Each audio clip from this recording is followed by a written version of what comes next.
Facebook people. We are in the Toyota Green Room because we're talking about books today. You know, nobody loves books more than Oprah Winfrey. And this is her latest book club selection. It's called An American Marriage. And the author is, what's your name, author? Tayari Jones. Tayari Jones. I can tell you, I know firsthand how Oprah picks her books. And I remember Tayari, when she read this book, she called me up and said, I know what it's going to be. I know what the next book club selection is. I can't wait for you to read it. She said it's called An American Marriage, and that's how I first heard about you. So Tayari Jones, I always think about authors get ideas from their books from many different places. But for you, you got the idea at the mall. It's true.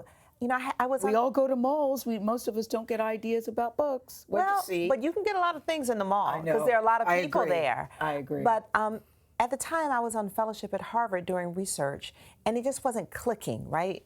I wanted to do research about mass incarceration, and I was upset, but I didn't have a story idea. And I was at the mall just doing a little retail therapy, and I heard a young couple, and they were arguing. And the woman said, Roy, you know you wouldn't have waited on me for 7 years. And I felt she was probably right. I didn't know him, but But you heard that sentence. What did it mean to you, Tayari, what she said? Well, who knows? In real life, maybe he had been in the military or something. You don't know. But maybe because I was doing this research already on incarceration, I thought, oh, has he been in prison? And then when he said, I don't know what you're talking about, this wouldn't have happened to you in the first place, I was like, he is talking about prison. But I didn't want them to stop talking, so I didn't turn around. I just kind of listened. Yes. And my imagination just went wild. But you didn't go up and talk to them. You can't just go up and talk to people. They're having a lover's quarrel in the food court. I don't know. I might have, if I was an author, I might have said, you know, I'm doing a little research. Would you mind if I asked you what you're talking about? Can you imagine if you're in the middle of a lover's quarrel and someone says, wait, time out, no, time out? That would be very annoying. That would be extremely annoying. But you took the guy's name, Roy, and you made him one of the characters in the book. I did. And her name is Celestial. Yes. Now, how did you come up with the two names? And tell us about Roy and Celestial. I borrowed Roy from the guy in the mall. That you heard, yeah. And also, when I was a little girl, the boy across the street whom I adored was named Roy, so I just took that. But I came up with the name Celestial about 5 or 6 years ago. I visited a book club in Jacksonville, and there was a woman, the mother was Celeste, and the daughter was Celestial. And I said, that's so pretty. I'm going to put that in a book. And I saw her when I was at the Savannah Book Festival. She asked me to sign her book to Celestial, and I looked up, and it was her. And the premise of the book is about mass incarceration. Why did you want to talk about mass incarceration? A lot of people hear that topic, and either their eyes glaze over, they don't want to hear it, or other people say, tell me more. Why did you want to write about that? You know, the idea of the way that prison intervenes in the life of everyday people, it's just something that I've been aware of all my life. I know there's this heightened awareness, like with the documentary The 13th and the new Jim Crow, but for many people, I grew up in Atlanta.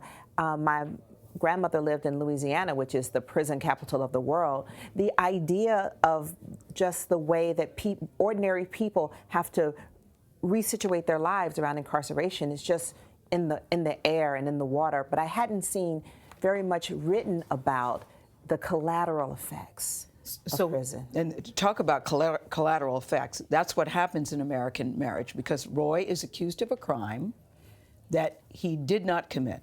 And the couple, Roy and Celestial, are newlyweds. They've only been married 18 months. As she says, I was still combing the rice from my hair.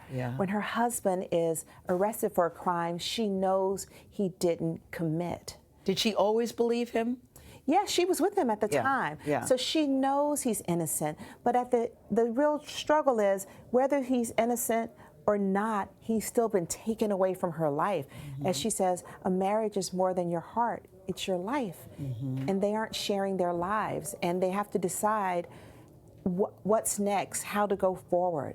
Because he's in prison, as you say, after 18 months. He is sentenced to prison for how long? 12 years. And the question becomes, is she going to wait? How is this marriage going to survive?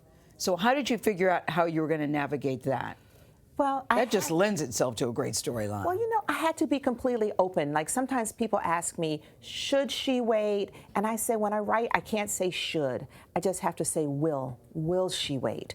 And just try to really inhabit her thoughts and put myself in her shoes, because she's a young woman, she's an artist, her career is thriving, she's been chasing her dream all this time, and her dream has arrived at her doorstep. And what should she do? Should she abandon her dream? If she does, if she supports her husband, it won't help him get out of prison any faster. But is it a gesture? And if it's just a gesture, is it meaningful? So these are all the questions. And she's a young woman. She's in the prime of life. Yes. And you tell the story through letters. I thought that was an interesting device to use. You tell the story of letters between the two of them. What was your thought process behind that? Well, one, I write letters. And do you write letters? I do. I write. What do you mean? Like, a piece of paper and a pen. I write things down. Okay, Tayari. I know what a letter is. Well, some people don't anymore. I know what a letter is. I just mean under what? Okay, Tayari got jokes. I just mean, under what circumstances do you write letters? Well, Gayle, on a piece of paper, you take a piece of paper and a pen, and you write. I know what a letter is. I'm sorry, I teach. My students have never heard of this. They're like, wait, what? Like on paper? Okay. But I just mean, under what circumstances do you write letters? Well, I write my mother a letter every Sunday. So that's one. Yes, every Sunday morning, nice. I write a letter to Mama. I write letters to friends. I write letters to people. Like, sometimes I'll be on Facebook or something, and I'll see that someone seems to be struggling, and I'll write them a letter and I'll put it in the mail. Why do you do that? Well, for one, it feels like it's a little more meaningful. It lasts longer. It's also personal. And they can open it, read it again. They can keep it. Yeah. And it takes me a little longer, because part of caring for people is giving them the gift of time.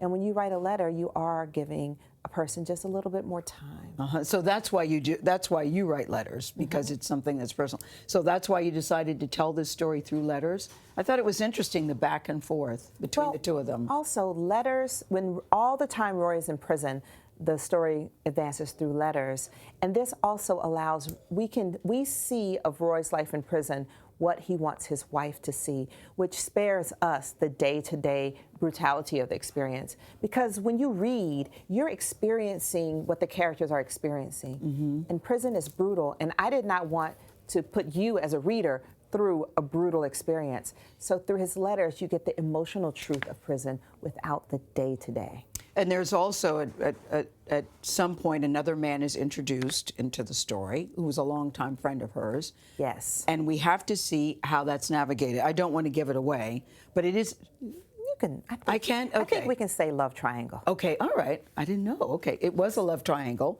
which left me wondering, how is this going to turn out? Did you know, when you introduced a love triangle, how it was going to end? I never know how stories are going to end, because, well, when I'm writing them, it's just like if I were to spoil the book for the reader wouldn't have interest in keeping reading. That's how I feel about writing. If I know the end, I'm bored. So, and also, if I know the end, you'll feel me as a writer, you'll feel me aiming Leading for it. us toward there. Yeah. But if I'm really just following it, then one, as I have more fun as a writer, because I have that sense of anticipation. Like, my heart was pounding in those last 50 pages. Yes. I didn't know if everyone was going to make it out alive. Yes. I mean, so you write it, you're telling me that you write it as you go along? Yes. Really? But you have some outline in your head, don't you? Nope. No? I really write to see, because also I write to answer a question in my head, and I write to find the answer to the question and the end of the story. It takes me probably longer to write, because I go on a lot of dead ends. Wow. But just for me, just for my own growth in artistically exploring something, I need to be an explorer. I can't be following a map. I like this. Okay, page 246, talking about not knowing where it's going. Roy snaked his hands under my blouse. You love me, you know you do. And this is the part I want you to talk about. I wouldn't have answered even if he hadn't cut off my breath with a kiss that tasted like desire streaked through with anger. Have you ever had a kiss like that? Tasted like desire streaked through with anger. I mean, have you had a kiss like that? And I would like to know the circumstances. No, ma'am, I'm not telling you. Well, that sounds like someone that's writing from experience. Well, you know what, though? Desire and anger very often can go together, and that's when things get really dangerous. I mean, Roy, he's back from prison. He misses her. He's angry with her because he hasn't seen her in 2 years. And it is that anger and desire that is transforming him into someone she almost doesn't recognize.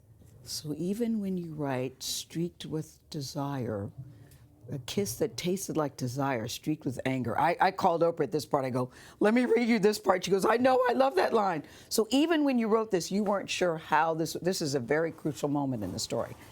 You didn't know what was going to happen then. Well, you see the desire is streaked through with anger, or maybe the anger is streaked through with desire. Either way, it could go to the left or to the right. Which of those will out? Yes. And what about that thing that's not mentioned in that kiss? What about love? How did you become a writer? I've written all my life. You know, when I was a child, I used to write little books and staple them. You know, I enjoyed it. Do you remember some of your first writings? Do you remember a sentence from your first writing? I remember the title of the first little book I stapled together. It was called The Trip to Mars. I had this idea that I would go to Mars by myself. I wasn't going to take anybody with me. I was just going to be like me and my dog, and we were going to go to Mars and start over. That was my idea, and I wrote this little book, and I stapled it. How old were you? I was about 5, and nobody wanted to read my little book. Yes.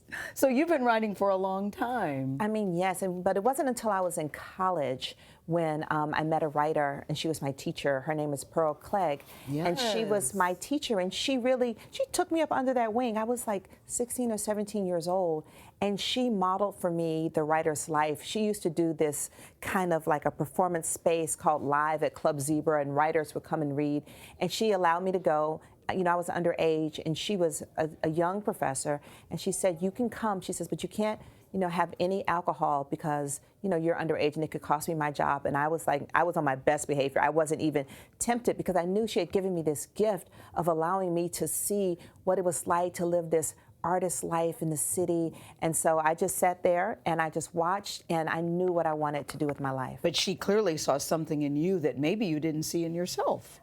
Absolutely. I did not know that I could be a writer. I knew that I enjoyed writing, but she showed me how to make writing something to do meaningful work. When I was a child and a young person, I just wrote because I enjoyed it. But she taught me how I can use writing to help improve the world and to further my own understanding. She helped me understand it as a calling, not a hobby.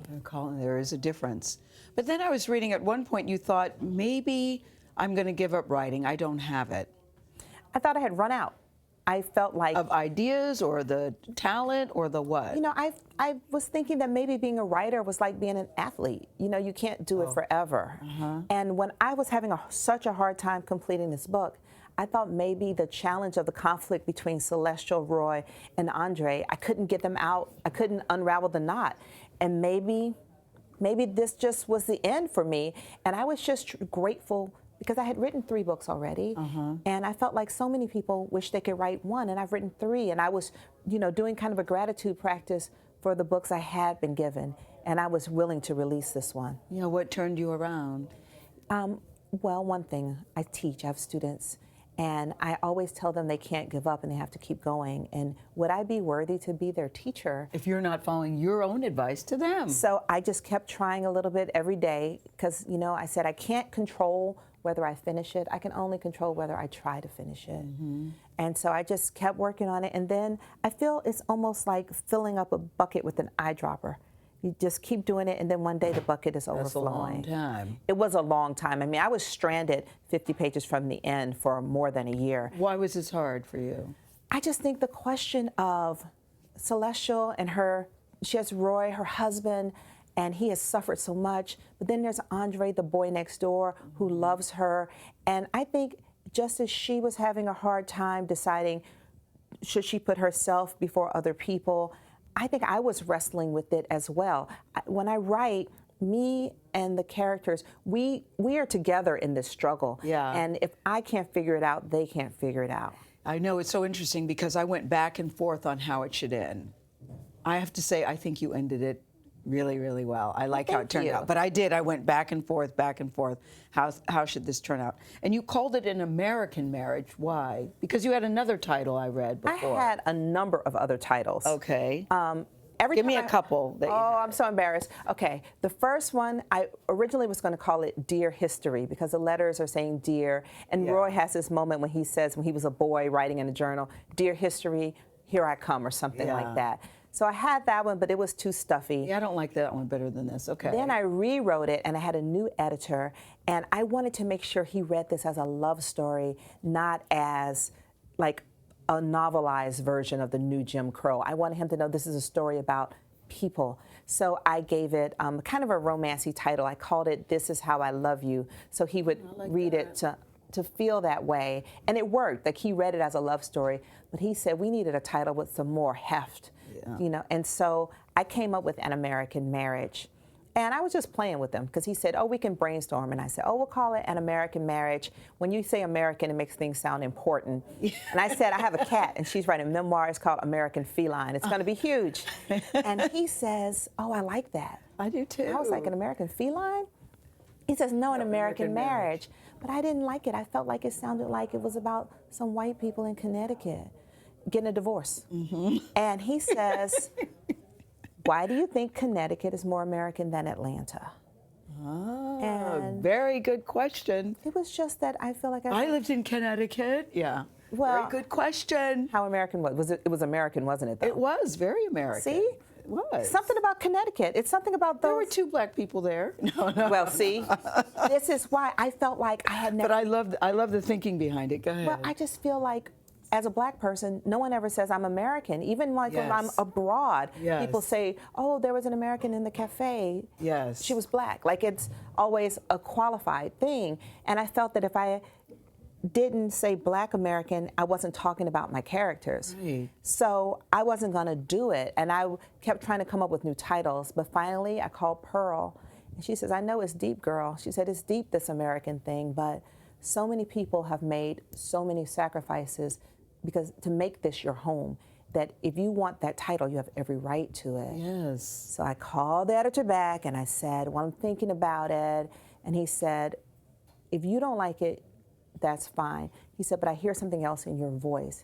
He said, are you afraid to take a big title? Like, are you afraid that your book can't support the weight of this big title? Because there's that gender thing where you're like, no, you know, I'm just writing a quiet story. I'm not trying to say anything about America. I'm just, you know, you want to make yourself fit in a small space. And he was telling you, own it. Yes, An American Marriage, I think, really describes it. Well, he said, I implore you. He's a serious guy. He says, please accept the title. Implore, good word. And I said, okay. And then he said, that's good, because we've already made the covers. Well, bravo. Let's end with this, because I always love how Oprah calls people and what happens on the other end of that call. Because in the magazine, Lee Haber, the book editor, is the one that found the book, and she sent it to Oprah. She loved it. You know, she screens all the books. She sent it to Oprah. Oprah loved it.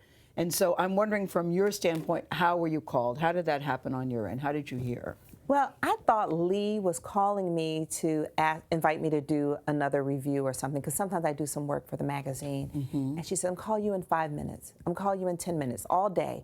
And I thought Lee was just like at work to all hours of the night. But it was like almost midnight East Coast time. And then Lee said, I'm calling you in 1 minute. And so she called, and, well, someone called, and it was a block call. And so I didn't know who it was. Numbers unlisted. Yeah. And I like block calls. I always feel like that person blocked it for a reason. What is it? I don't answer it if it's a block call. I'm intrigued. If I don't recognize the number, I'm not answering But it. they Go blocked ahead. it. It's mysterious. So I said, hello? And she says, hi, this is Oprah. And I was driving. I had to pull my car over. And she said she wanted to use the book for the book club. And I said, yes, ma'am. But what she didn't know is while she was explaining why, all these like panhandlers were tapping on my window asking for money. And I was like shooing them away, and Oprah is talking and I'm listening to her, and the people are just asking like $2, $1. And I was just trying to frighten them. I was trying to look ferocious, you know. And then I just told Oprah Winfrey how excited I was and how eager I was, and I feel like nothing has been the same. No, I know she's very excited for you. The book has been out. It's been announced. How's it doing? Where is it on the best? I saw it in the bestsellers list. Where is it? It's doing great. It's on the hardcover, the ebook, and the audiobook list. It's called American Marriage, and this is Tayari Jones. Thank you, Tayari Jones. Thank you. This was fun. Congrats. Thank you. Congrats.